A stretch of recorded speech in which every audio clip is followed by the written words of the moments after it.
Hello, welcome, welcome, welcome to my little corner of the universe. Today is February 27th, 2020. It's approximately 12:19 p.m. on the west coast of California in my office. I want a better word than office. Workspace. I don't know. So wherever you are, when you're watching this, whether you're with me live or watching the replay, I welcome you. I welcome you into my little corner of the world, such as it is.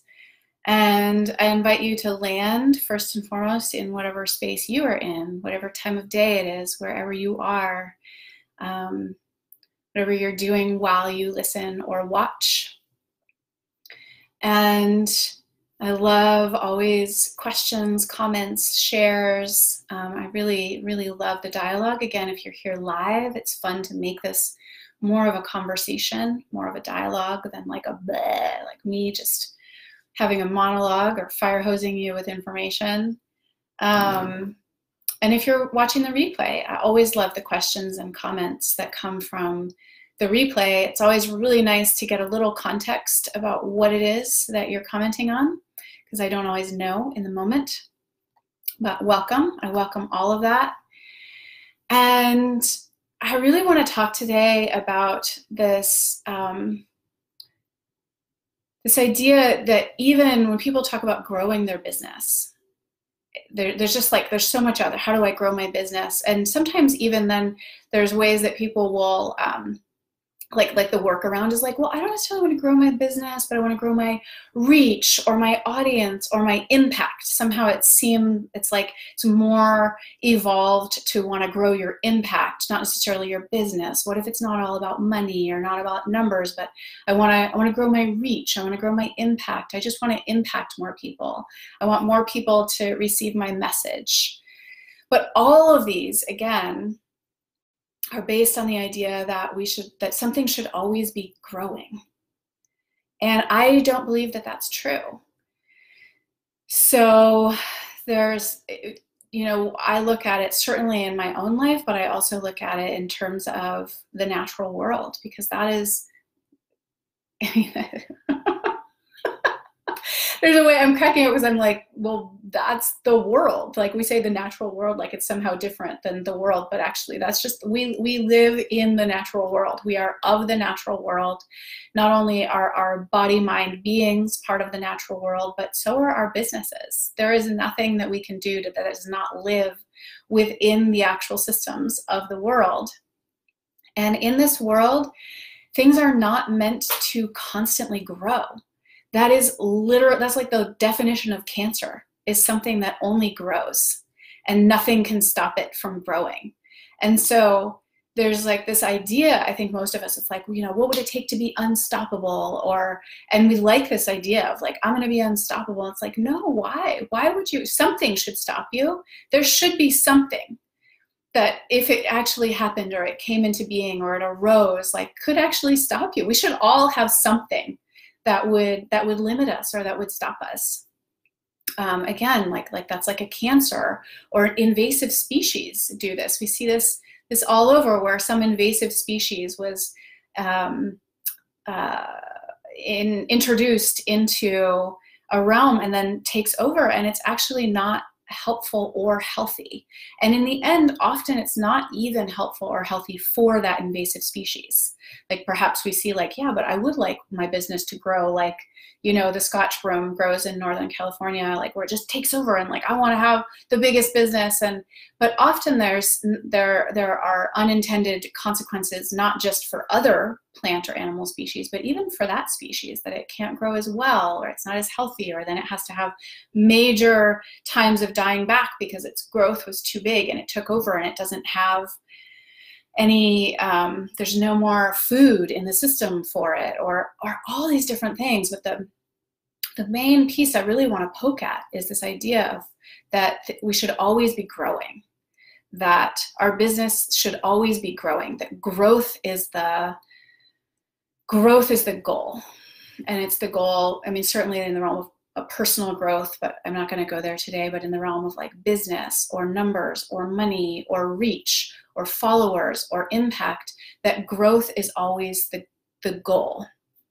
And I think the term build is technically different. We can build things without it necessarily growing. But the way that that word is used, at least in the English language and in our culture, is fairly synonymous with growth. And so most of what you'll see out there is like, how are you going to grow your business? How do you build your business? And what people really mean when they say build your business is grow. Get it bigger, build it stronger, have a bigger team, a bigger impact, make more money. And even inside of that, there's often like, how can you work less, right? Like you don't necessarily have to grow what you do in terms of working harder, faster, more, bigger, but that the goal is always towards growth.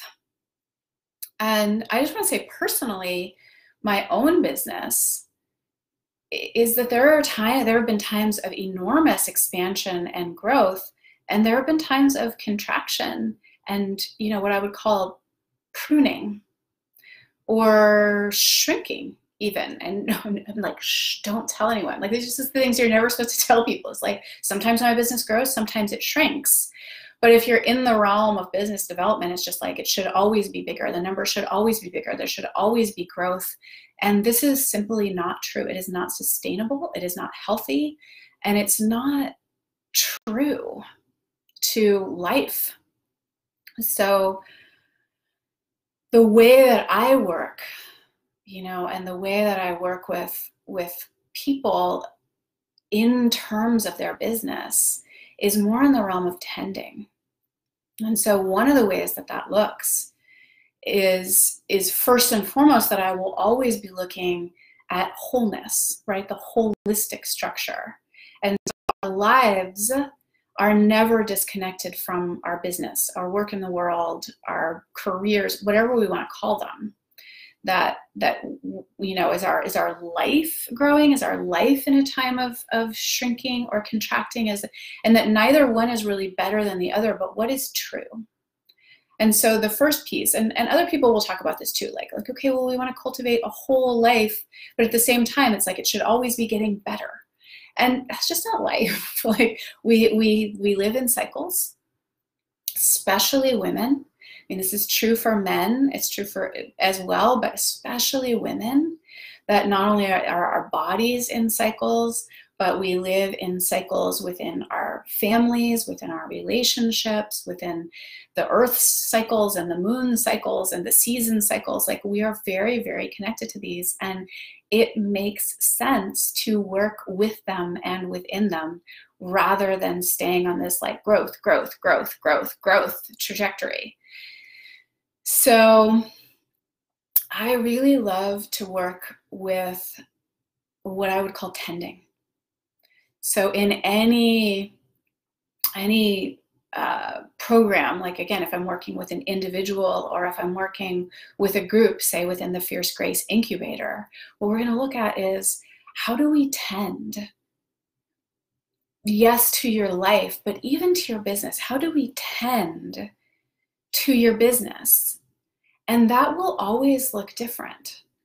So, it's funny because business is one of the few places that we do say it with personal growth, this idea of like, we should always be growing. And I've talked about that before. Like, I just don't believe that that's true. We're really, we're like growing and dying and shedding and pruning and evolving and expanding and contracting, sometimes all at the same time, and sometimes it's in rhythms. But business is like one of the few places where we'll say there should just always be growth. And it's basically, it's capitalist, it's colonial in nature, so I don't know where is the impetus of this, if this is just, I guess I have a hard time believing this is truly just human nature, but it's something that we've been doing for a very long time. So there's a lot of momentum. There's a lot of momentum behind it. But I would never say,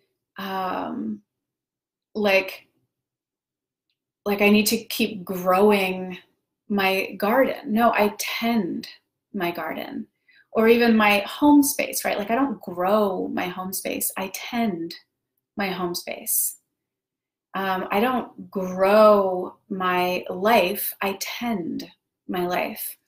And when we put our attention on what is tending right now, what is actually called for, if I put my attention on tending, then it becomes so much clearer of, yes, sometimes things need to be watered. Like I really love to use the analogy of a garden, because if I tend to my garden, yes, growth, like I want to say, maybe it's right off the bat that even though I'm kind of railing against growth in this way, it's not because I don't believe my business, your business, our businesses shouldn't grow. It's just that this shouldn't be the only framework that we look at things from.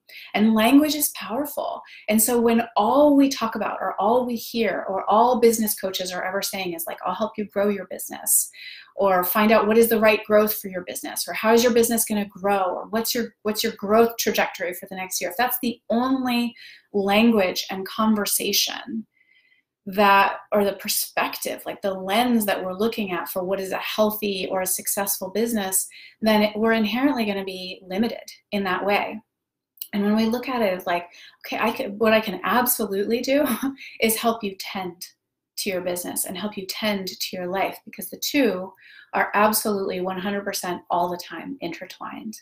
And there is simply not one without the other. We can't tend to our life without tending to our business. And if we attempt to tend to our business without tending to our life, we will fail in some way, shape, or form.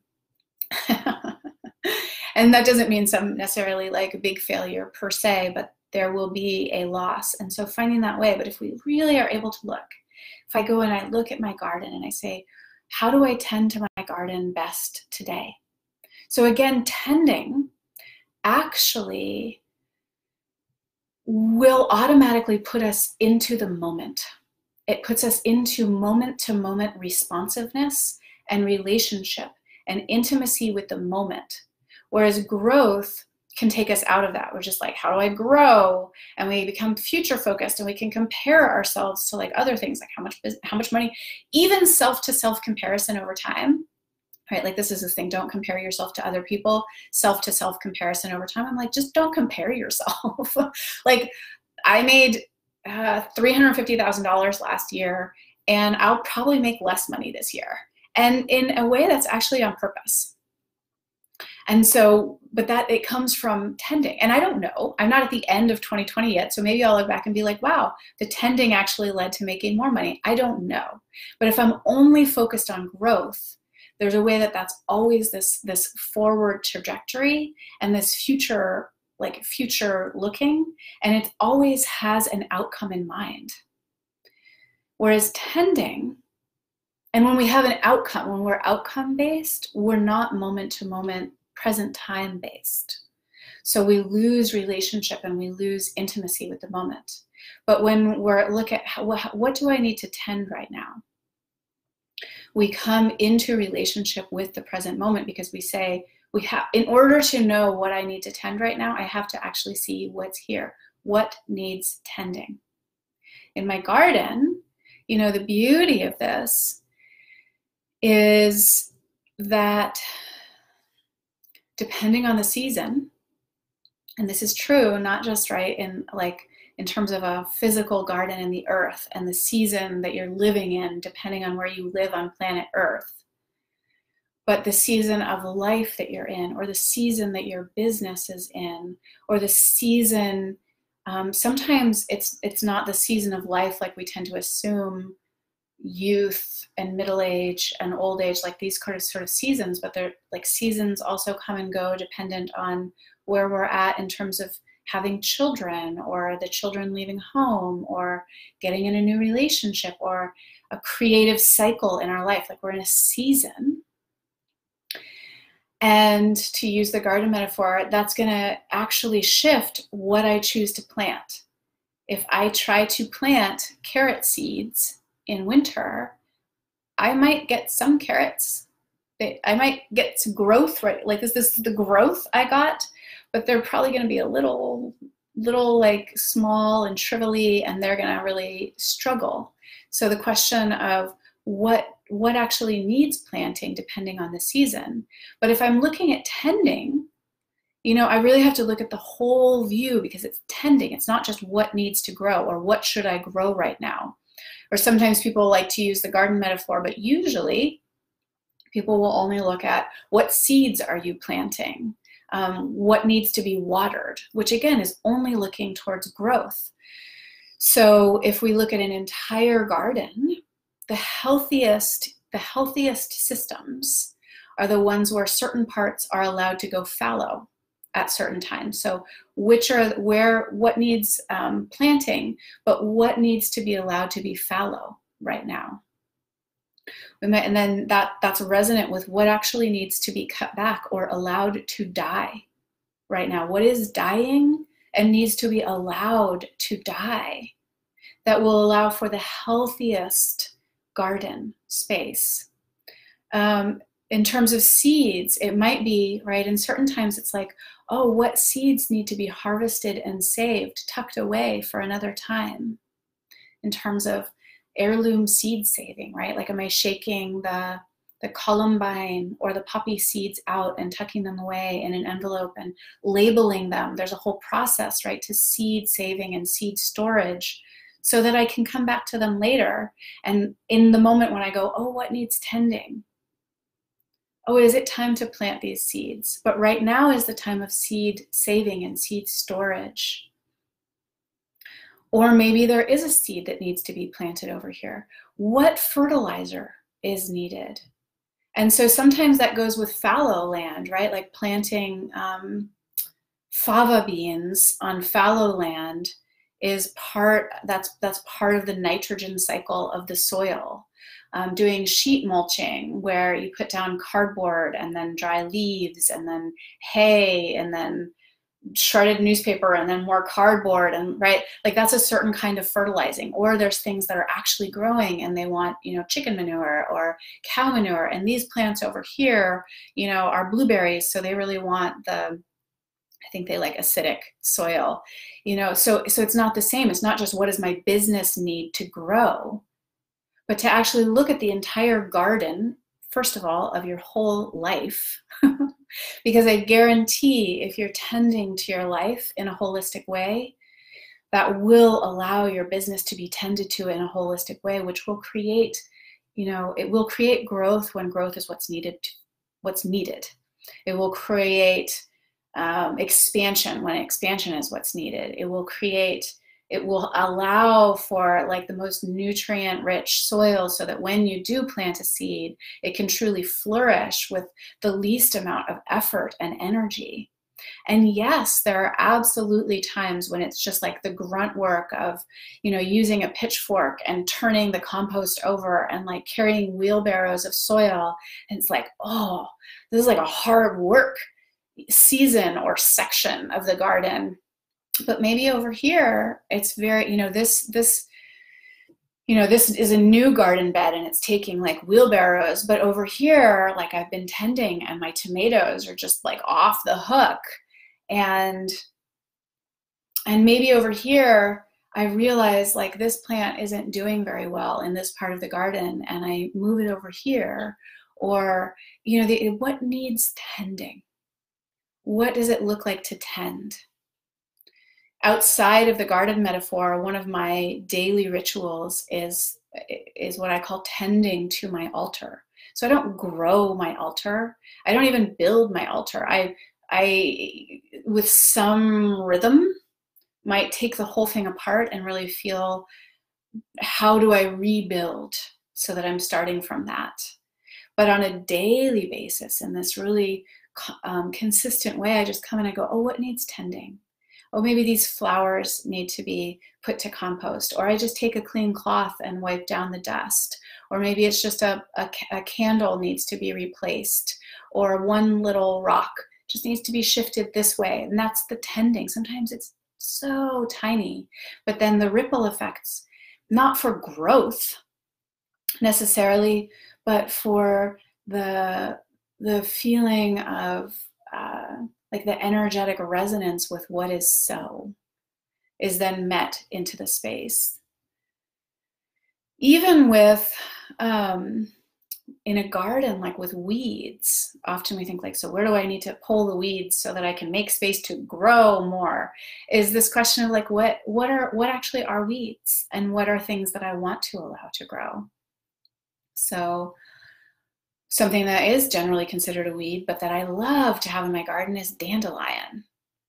And then the other thing that happens in gardens is that oftentimes if you let a weed sort of grow, you'll realize, oh, that was actually a volunteer. And in a garden that I lived in about 8 or 9 years ago now, every kind of spring into summer season, we would get dozens and dozens of volunteer tomato plants. And there were these sun gold cherry tomato plants, and the volunteers actually were the hardiest, and they had the sweetest tomatoes.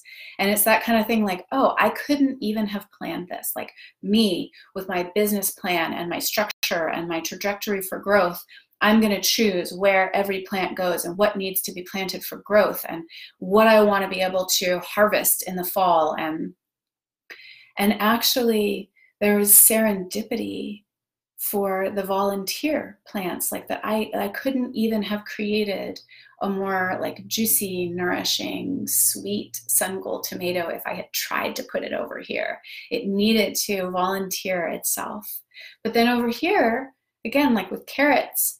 So with carrots, this is a really great one. I'm glad you're all rolling with me, I think, with this garden analogy. And again, if you have shares or questions or comments, like I'd love to hear them. But not only is it important to weed, like if there are other plants growing near the carrots, because the carrots really need the space, because what we most like to eat is the root, right? Not what, I mean, you can eat carrot tops and they're really, really good. But what most of us want most is the root. And so we have to really create space for that. So not only is it really important to weed the carrots, but actually you have to thin them. And if you're not pretty fierce, right? Talk about fierce grace, is that it takes a certain like fierceness to go like, oh, I'm actually like, I'm going to plant, 1,000 carrot seeds. And then in the first go round, when I first start seeing those little sprouts and they're so cute and I just want them all to grow and I want them all to live and, and like, I just love them all. I have to go through and thin out like half of them, or at least a third. And those, those are our ideas. Those are our creative projects. Those are our programs. Those are our income streams. Those are our connections, or, these things like, oh, where do I actually need not to weed what are weeds, but to thin for the overall health? And that's what this is called for in this morning, right? If I go out in the morning and I say, how do I tend to the garden today? Oh, today tending is thinning the carrot plants. And tomorrow tending will be cutting down, the dry stalks of a sunflower.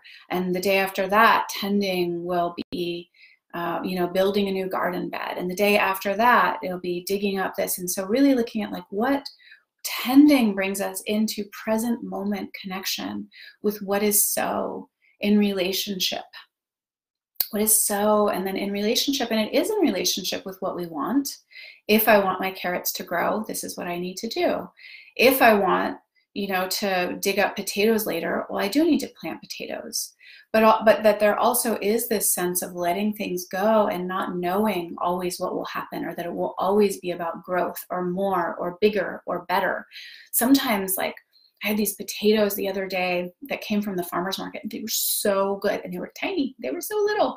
And so this idea of like, do I want to grow the biggest potatoes? Maybe, maybe not. Maybe I want to grow the littlest potatoes. Maybe I want to dig them up early. And actually, so this happened recently, even in my business, is that this women's retreat that I lead up near Mount Shasta called Return to Source sold out during early registration.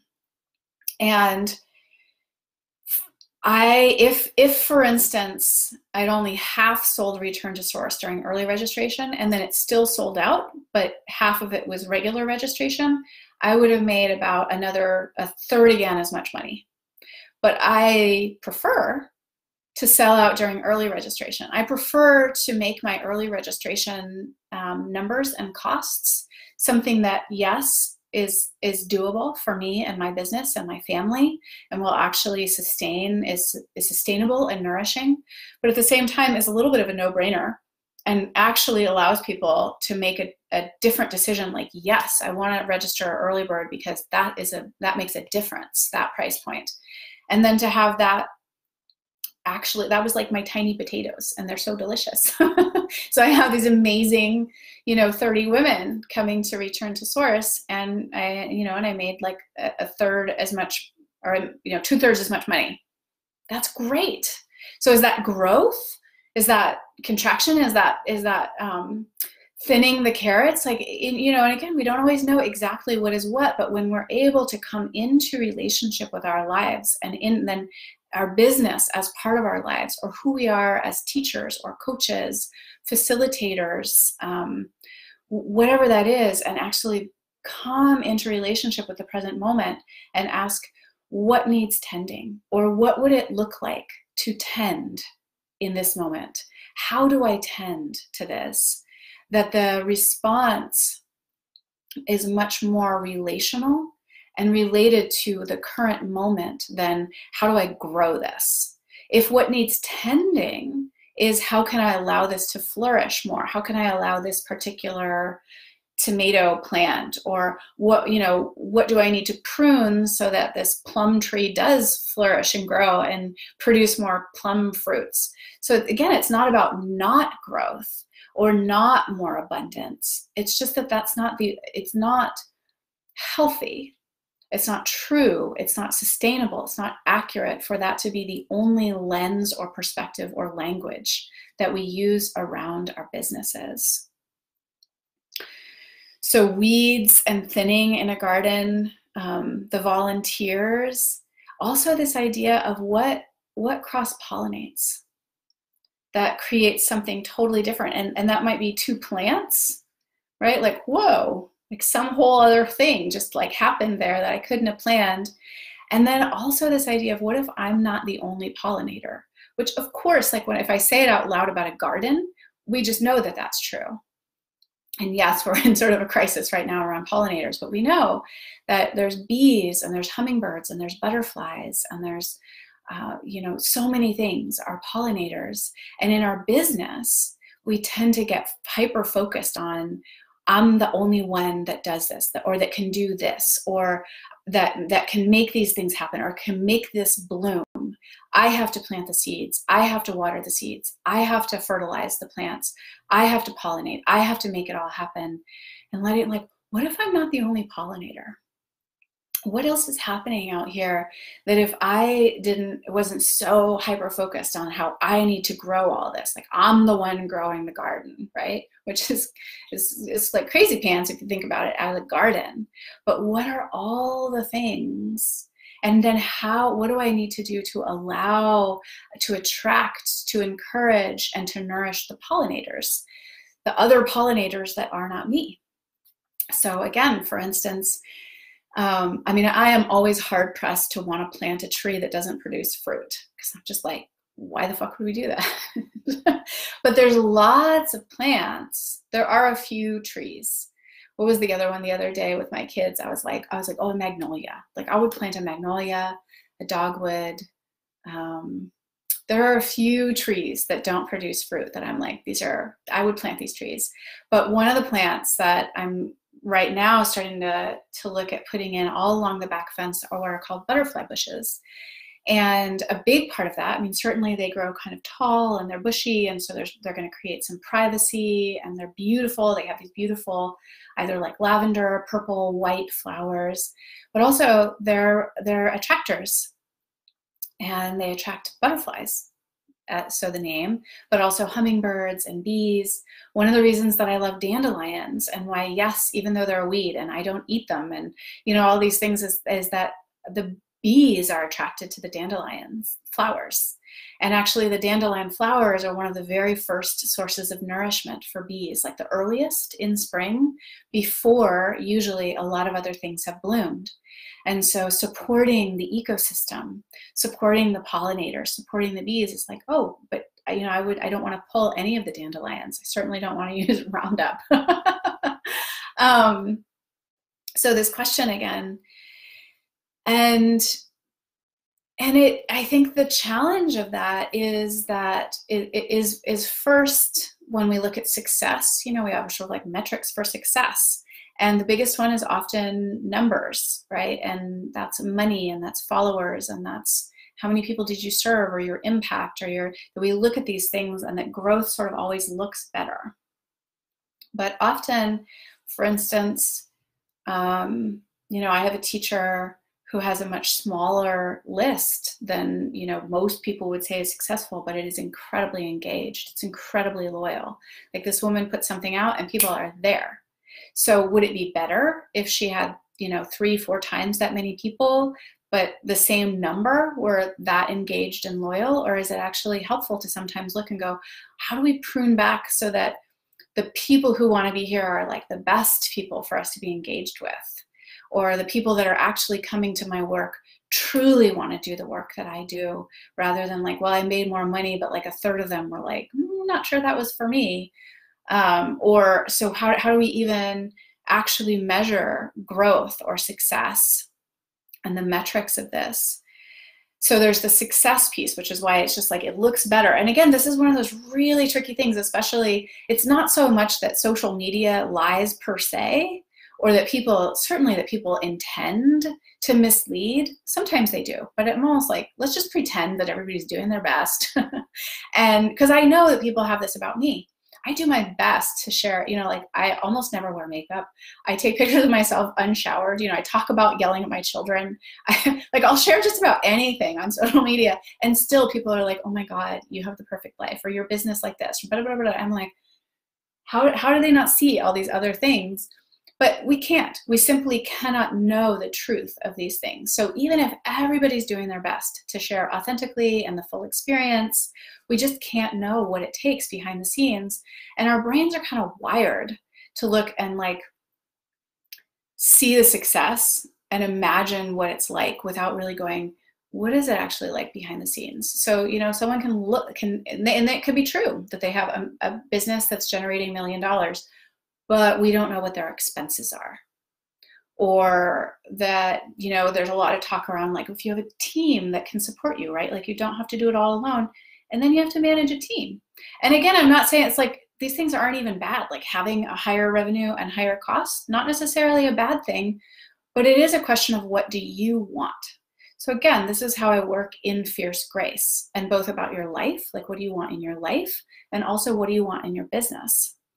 And the incubator part of that is really taking like, yeah, what is your vision for your life or for your business? What is your dream? And I often will ask this question around big dream. And I don't mean big, like on a big screen or big numbers or something, but just like, to me, it feels big or deep or profound, or it's just like, oh my God, like I could actually have that. And that might be something very simple. It doesn't have to be big and extraordinary in the way that we think, but like, what is that? And then let's take those and put them in an incubator where they can be tended to in the way that they need to be tended to, watered when they need water, pruned when they need pruning, cultivated in this way, fertilized in this way, actually things plucked out and either transplanted or just, we actually took some olive trees off of our property recently, and we dug them up by the roots, and it was like, these are actually not, they shouldn't be here. And so sometimes things have to be fully uprooted. Last year, it's not necessarily like a full uprooting because it's coming back around. But I took a whole year off from Fierce Grace because it was clear to me that it needed to be reimagined. It actually needed that fallow time. So maybe it's more like a garden bed that I planted fava beans in, and I let them fertilize the soil until it could come back to me as like, yes, this is what this is meant for, and this is who it's meant for, and this is how I can actually offer that. And so that's tending. And it can be scary because it's so, when we get a message like that. Like when I got the message that it was time to let Fierce Grace be fallow last year, I was like, what the fuck, life? Like that's my second largest income stream. But I trusted that was what was called for in terms of tending in a much wider perspective, in partly the holisticness of my life, but also my business as a whole, that was meant to be fallow for that time. And it has re-emerged organically and naturally. And I also really trust that if Fierce Grace hadn't re-emerged as the Fierce Grace Incubator, something else would have grown. And it either would have been a seed that I saved, you know, that I harvested and saved and cultivated and kept and planted when it was ready, or it would have been like one of those sun gold cherry tomato plants, like a volunteer. I would have been like, holy shit, I have a tomato plant. Like that's what was meant to grow there. That's why I, you know, took this out. Like I have a lot of faith that is, we can't do nothing and then just expect like the universe will just provide while I do jack shit. But that if we do continually tend to our lives and we tend to our business, and sometimes again, that's like the hard work of taking a wheelbarrow of dirt over, or sometimes it's the tiny work of carefully plucking off the you know, the columbine seed heads so that the seeds don't all fall out, and shaking them into a little envelope. And those are both tending. And everything in between is needed. And when we are willing to stay in intimate relationship with our business, with our life, with our relationships, with like when we're willing to stay in intimate relationship and not know where I am supposed to go, that it's always, you know, focused on growth, or not need to know the answer, but I can ask the question, what needs tending and how does it need to be tended for true flourishing or thriving? That those answers will come, that we can be actually responsive to life. And that is truly the work that we do in the Fierce Grace Incubator. And it's so personal. So that's why I limit the Fierce Grace Incubator to 10 women. It's why it works in that way, is because it's such personal work that I can't tell you like, oh, we're going to do it exactly like this, and this is what your business needs, or this is what your life needs, or these are the practices, or this is how we're going to get there, because it's going to depend on who the 10 women are. And what are their, you know, again, I put in quotes, big dreams, because those could be very simple, but for them, oh, those are like rich and deep and beautiful and full.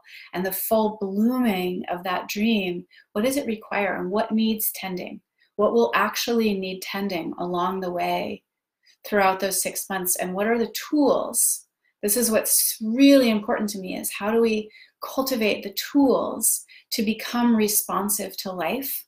So that, yes, you know, if you choose to be in Fierce Grace with me, or you choose some other way of doing this, but you know, we have what, 6 months together, but that you'll leave there not necessarily knowing what to do all the time, every step of the way, but that you'll leave with the tools that allow you to be more responsive to life, and to trust that actually you will know how to respond to life, so that you can ask of your life, and ask of your business, and ask of your romantic relationship, what needs tending?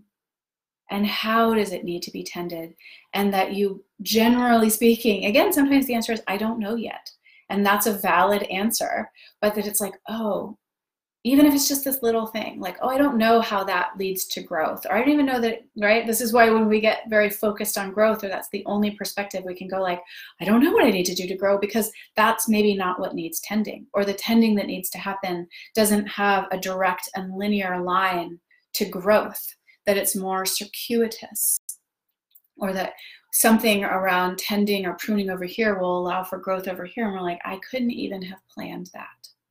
So there are structures that we put in place, and there is a way to stay, you know, fiercely devoted to certain things that allow for that. But then there's this responsiveness to what needs tending, and how do we tend. The other piece around this is that tending is, it's not sexy. growth is sort of sexy. Or even when people use the garden metaphor, usually like the planting of the seeds is sexy. The tending to them before they even sprout, not sexy. It's like, patience, I said this in a video I was making for the No Man Diet women. I said, patience, young Jedi Knight. So the tending is actually not sexy, right? The tending can be boring. The planting, the creation, the time when it blooms, the fruiting, right? These are exciting, these are sexy, these are the things we want to take pictures of and post them on Instagram and share the success stories of. And, I went and weeded my garden today. Or I could take an after picture and no one would even know that I weeded. So they're like, what is that picture even of? And I'm like, I just spent 2 hours weeding, that's tending. So it's sort of not sexy. It can be boring. The other thing is tending is never done. And this is why for a man or a woman, but to bring in the perspective of using tending for our lives and for our businesses is so valuable, because it is truly feminine work. That part of us that goes yes, I will meet whatever needs meeting forever, and it will never be done. I mean, yes, maybe if I just committed to weeding this particular, this 6 by 6 inch square, I could finish that in a morning. But tomorrow I'm going to go out and there's more weeding to be done. The watering is never done. The next thing that needs tending, the pruning is never done. The harvesting is never done. The cultivating of the soil is never done. This is this ongoing process. And it can be challenging sometimes. So again, my perspective and how I work with women in Fierce Grace is not that we don't ever have goals, or we don't ever have visions, or we don't ever set completion things that can actually be met or not met, but that it happened within the context that we're really truly looking at how do we tend to our lives and how do we tend to our businesses. So for the fullness, for the nourishment, for the deepest health of the system of our lives and our business. And sometimes that's going to look like a lot of growth, and sometimes it's going to look like expansion, and sometimes it's going to look like contraction, and sometimes it's going to be pruning, and sometimes it's going to be weeding, and sometimes it's going to be making sure that we keep fallow ground, and sometimes it's going to be planting the butterfly bush to attract the pollinators. It's going to be the long game. That probably, yes, does actually bring growth, but in a much wider view, it tends to the health of the system. So I'm going to sign off here. If there's any last comments or questions, now is a great time. Any shares about how this either has or hasn't related to your life, where you see that this could come into your business, or a question of I don't know how to bring that into my business. I will put in the comments some information about the Fierce Grace Incubator, and anyone who is interested, I can send you the information for the application or just a little bit more information about the structure. But again, because that's such intimate work, it's only going to be 10 women. It's for 6 months. And that it will truly be that personal, unique, and intimate question of what is it that you want to cultivate in your life and in your business right now? What is your particular dream? And then the tools and the support and being inside an incubator of how do we tend to that? I think also the reason I love the word incubator is again, we put chicken or duck eggs. When my mom was a grade school teacher, she hatched ducks in her classroom, and then we had them in our small 3rd-story 2-bedroom apartment for weeks. I look back and I'm like, that was batshit crazy. We literally have a cage of ducks, and at one point, and then we had to get a wading pool for them, but they were so wonderful. I just really, really fell in love with these ducks. And then ultimately we set them free in the Carmel Valley River. Why was I saying this? Oh, because in classrooms, right? They have those little warming things that are incubators, and you put the eggs in there. But it's not just that. Like often the tending means they need to be moved or shifted, or we're looking and we're making sure, is the temperature just right? And so there's a tending. There's a tending that happens inside an incubator. And that for something really tender, like a chicken egg or a duck egg, for it to actually come to full fruition, it needs it needs to be held in circumstances. It's not just like, just gonna like throw you out there and trust that you'll hatch. And that sometimes, you know, we cultivate seeds in that way too, right? Like by starting them inside or in a greenhouse or something where we actually cultivate the conditions until something gets strong enough that it can truly thrive on its own. And that even, I think about this with plants too, like I have like a real love-hate relationship with snails, and I totally don't like slugs at all, although my daughter does.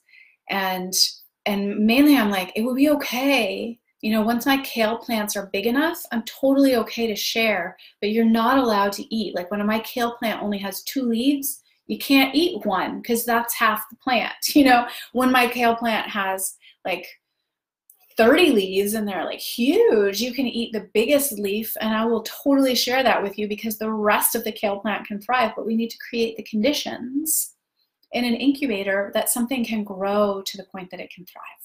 So that's the Fierce Grace Incubator. And for any of you, again, whether you join me on a journey like that or not, I absolutely hope that there's some value in shifting perspective from like always be growing, or how do I grow my business? What's the next step of growth for my business, to what needs tending? How do I tend to the health of my life, to the health of my business? So sending you so much love. Nice to see you, Kristen. I love your little carrot emojis. Hi, Stephen. And Amanda said, I love that distinction. Tending resonates so much more for me. Awesome. I'm glad to hear it. And glad to have any of you who were here live, any of you who were here for the replay. Just beautiful. I always absolutely appreciate your attention. Ciao.